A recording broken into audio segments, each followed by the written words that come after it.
Squats are king. We hear it all the time in the fitness world. But what if, especially as we age, that's not entirely true? What if there are exercises that are not just safer, but actually better for strengthening your glutes and legs after 50, even surpassing the mighty squat? My knees certainly aren't what they used to be, Dr. Kenji. That's a bold and crucial question, Maria, because today we're not just challenging dogma. We're providing solutions tailored for longevity and real-world strength. We're unveiling 6 exercises that are not only safer, but often more effective than traditional squats for developing powerful glutes and strong legs, especially after 50. Welcome to Strength Unleashed, the podcast dedicated to optimizing your body and mind for a lifetime of health and power. I'm Maria. And I'm Dr. Kenji. Today, we're dismantling outdated beliefs and giving you the ultimate blueprint for ageless lower body strength, all from the comfort of your home without needing a gym or sophisticated equipment. Before we dive into the exercises, Dr. Kenji, let's address the elephant in the room, glute training. Some men in particular seem to think it's just a woman's thing. That's a dangerous misconception, Maria, and is why leg and especially glute training is often neglected by many. What they don't know is that weak glutes can cause lower back pain, poor posture, and an increased risk of falls and knee injuries. Which are all critical concerns as we get older. Precisely. Additionally, the gluteus maximus is literally the largest muscle in the human body. By neglecting glute training, you're exposing your body to unnecessary pain, discomfort, and risks. It's about stability, power, and injury prevention, not just aesthetics. So strengthening our glutes is absolutely non-negotiable for anyone over 50 who wants to maintain independence and a pain-free life. What's the first exercise that's better than squats? Exercise number 1 is the sumo squat. The sumo squat. I know this variation. It involves a wider stance. Correct. This different posture creates a working angle that intensely recruits your glutes and inner thighs, often offering superior benefits to the conventional squat, especially after 50. What makes this particularly valuable is its ability to reduce the load on the lower back while significantly increasing activation of the gluteus maximus. Less stress on the back, more glute activation. That sounds perfect. And is there research to back that up? A study conducted by the University of Memphis showed that the sumo squat can increase glute activation by up to 25% compared to the traditional squat, while maintaining a lower load on the spine. How do we execute it correctly, ensuring we're protecting our knees and back? Position your feet wider than shoulder width, with toes pointing outward at approximately 45 degrees. Keep your spine neutral, chest up, and abdomen contracted. As you descend, imagine you're sitting between your legs, not backward as in a traditional squat. Your knees should follow the same direction as your toes. What are some common mistakes to avoid? Not opening your feet wide enough or not pointing your knees in the same direction as your feet. This drastically reduces effectiveness and can overload the knees. Also, focus on depth that's comfortable. Mobility improves with time. This exercise also strengthens hip stabilizers, fundamental for preventing falls in people over 50. Falls prevention is huge for our age group. So how many sets and reps for beginners? For beginners, 2 to 3 sets of 10 to 12 repetitions using only body weight. When it gets easy, add overload by holding a heavy object against your chest. You'll know you're doing it right when you feel the work predominantly in the glutes and inner thighs with minimal knee discomfort. Excellent. Sumo squats sound like a fantastic starting point. What's our second squat alternative? Exercise number 2 is the donkey kick. The donkey kick. That's an isolated glute exercise. I always thought those were for toning, not for real strength. A common misconception, Maria. This isolated exercise directly works the gluteus maximus. And what many people don't know is that it provides one of the highest rates of gluteus maximus activation among all exercises without additional load. Higher than squats? Really? A study by the American Council on Exercise found that the donkey kick activates the glutes more intensely and in isolation than many traditional exercises, including the squat. How do we make sure we're getting that maximum activation without hurting our back? Position yourself on all fours, knees aligned with hips, hands aligned with shoulders. Keep your spine neutral and abdomen contracted. Raise one leg backward, knee bent at 90 degrees, until the thigh is parallel to the floor, sole of the foot pointed to the ceiling. The key is to consciously contract the glute at the top of the movement. No arching the lower back, I imagine. Correct. Excessively arching the lower back reduces glute activation and can cause discomfort. Execute the movement with control and intention, emphasizing the eccentric phase, that's the lowering, to maximize benefits. Mentally count to 2 as you rise and to 3 as you descend. So slow and controlled for maximum glute work. What other benefits does this exercise offer for older adults? It not only strengthens the glutes, but also improves pelvic stability and hip functionality, which helps preserve hip extension capacity, an essential movement for walking, climbing stairs, and getting up from chairs. For results, 3 to 4 sets of 12 to 15 reps per leg or 30 to 45 seconds per leg, focusing on quality. These are fantastic, safe, and effective exercises. When we come back, we'll dive into 2 more powerful alternatives that target balance and unilateral strength, crucial for everyday movement. Don't go anywhere. Tell us in the comments, what's one daily activity that you wish you had more leg or glute strength for? We've just covered the sumo squat and donkey kick for superior glute activation and spinal safety. Now let's explore exercises that enhance balance and target each leg individually. Unilateral strength is so important as we age. It's not just about lifting heavy, it's about being stable on one leg, which we do constantly in daily life. Absolutely. That brings us to exercise number 3, the Bulgarian squat. The Bulgarian split squat. That's a serious unilateral challenge.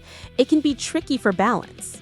It originated in the training methods of Bulgarian Olympic athletes and gained worldwide popularity for its effectiveness in developing unilateral strength. It intensely works the glutes, quadriceps, and hamstrings with a special focus on balance and stability. What makes it particularly valuable for people over 50? It identifies and corrects muscle imbalances between sides of the body. With aging, we tend to develop compensatory movement patterns that can lead to muscle asymmetries, increasing the risk of injuries. It addresses this directly. How do we execute it correctly, safely, and without falling over? Stand in front of a bench or stable surface 16 to 20 inches high. Place one foot behind you, supporting only the toe on the elevated surface. Your front foot should be at a comfortable distance, allowing you to bend your knee without it exceeding the tip of your foot. Keep your torso upright, core contracted, and descend until your front knee forms an angle close to 90 degrees. The back knee naturally approaches the floor without touching it. What's the biggest mistake here? Excessively inclining the torso forward, which reduces glute activation and overloads the knees. Also, positioning the front foot too close to the body line. The focus should always be on quality of movement, not quantity. For beginners, start without added weight. 2 to 3 sets of 8 to 10 reps per leg. Maintain core stability throughout. And the proprioception and balance work it provides must be a huge benefit for fall prevention. Absolutely. Regular practitioners can significantly improve joint stability and motor coordination, reducing the risk of falls. For progression, you can add light weights or increase the range of motion. Fantastic! What's our 4th exercise? Exercise number 4, the lunge. The classic lunge. I feel like this one often gets overlooked in favor of squats. It is a classic and functional exercise that simulates daily movement patterns like climbing stairs or walking. This makes it extraordinarily effective for people over 50, strengthening muscles exactly where strength is most needed in daily life. So it's highly transferable to real-world tasks. The beauty lies in its ability to work practically all major leg muscles simultaneously: glutes, quads, hamstrings, and even calves as stabilizers. Additionally, being a unilateral exercise, it helps identify and correct imbalances. How do we ensure proper form for maximum benefit and safety? Start standing with feet hip-width apart. Take a step forward with one leg, creating a comfortable distance that allows you to descend without the front knee exceeding the tip of the foot.